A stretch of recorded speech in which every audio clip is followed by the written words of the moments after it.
আসসালামু আলাইকুম। এই ভিডিওতে আমরা মূলত গুচ্ছের মাইগ্রেশন সিস্টেমটা নিয়ে কথা বলবো। তো গুচ্ছের মাইগ্রেশনটা কিন্তু খুবই গুরুত্বপূর্ণ একটা বিষয়। গুচ্ছের মাইগ্রেশনটা হয় দুইভাবে, একটা সাবজেক্ট এবং একটা হচ্ছে ইউনিভার্সিটি। তোমাদেরকে যদি আমি সাধারণভাবে একটা উদাহরণের মাধ্যমে বুঝাই, জাস্ট 1 সেকেন্ড। দেখো, তোমাদেরকে যদি আমি একটা উদাহরণের মাধ্যমে বোঝাই, সাপোজ মনে করো তুমি এটা তোমার চয়েস লিস্ট, তুমি চয়েস দিয়েছো 1 নম্বরে ইসলামী বিশ্ববিদ্যালয়ের আইন, 2 নম্বর চয়েস দিয়েছো বরিশাল বিশ্ববিদ্যালয়ের ইংলিশ, 3 নম্বর চয়েস দিয়েছো ইসলামী বিশ্ববিদ্যালয়ের বাংলা, 4 নম্বর চয়েস দিয়েছো পটুয়াখালী বিজ্ঞান প্রযুক্তির ইংলিশ এবং 5 নম্বরে সাপোজ তুমি চয়েস দিয়েছো ইসলামী বিশ্ববিদ্যালয়ের পাবলিক অ্যাডমিনিস্ট্রেশন। এখন তুমি পাবলিক অ্যাডমিনিস্ট্রেশন সাবজেক্টটা পেয়েছো, এটা তোমার কত নম্বর সাবজেক্ট? 5 নম্বর সিরিয়ালের সাবজেক্ট।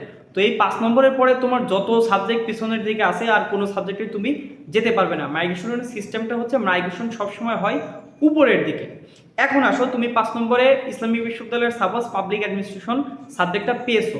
এখন তুমি যদি এই সাবজেক্টেই থাকতে চাও এবং ইসলামী বিশ্ববিদ্যালয়ে এই সাবজেক্টে থাকতে চাও, তাহলে তুমি স্টপ অল মাইগ্রেশন করে দেবে।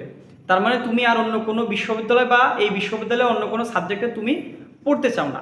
এবার আসি, তুমি যদি এই বিশ্ববিদ্যালয়ে পড়তে চাও কিন্তু এই সাবজেক্টটা অন্য সাবজেক্টে, তাহলে তুমি স্টপ ইউনিভার্সিটি মাইগ্রেশন করে দেবা, অর্থাৎ ইউনিভার্সিটি মাইগ্রেশনটা স্টপ করে দেবা। অতএব তোমার অন্য ইউনিভার্সিটিতে আর সাবজেক্ট আসবে না।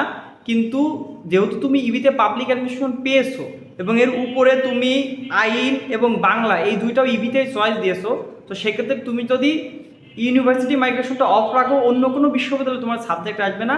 শুধু ইবিতেই তোমার উপরে যে দুইটা সাবজেক্ট আছে এই দুইটা সাবজেক্টে তোমার মাইগ্রেশন হবে। পরবর্তীতে তোমার মেরিট অনুযায়ী যদি উপরের সাবজেক্টগুলোতে সিট ফাঁকা হয়, তাহলে তুমি এই দুইটা সাবজেক্ট পেতে পারো। আচ্ছা, এই হচ্ছে জেনারেল প্রসেসটা। আর যদি তুমি মাইগ্রেশন অফ না করো, কোনোভাবে অফ না করো, তাহলে তোমার উপরে যে সাবজেক্টগুলো আছে সেখান থেকে যে কোনো একটা সাবজেক্ট তোমার মাইগ্রেশনে যদি ওই সাবজেক্টগুলোতে সিট ফাঁকা হয় তাহলে আসতে পারে। আশা করি বুঝতে পেরেছো। ধন্যবাদ সবাইকে।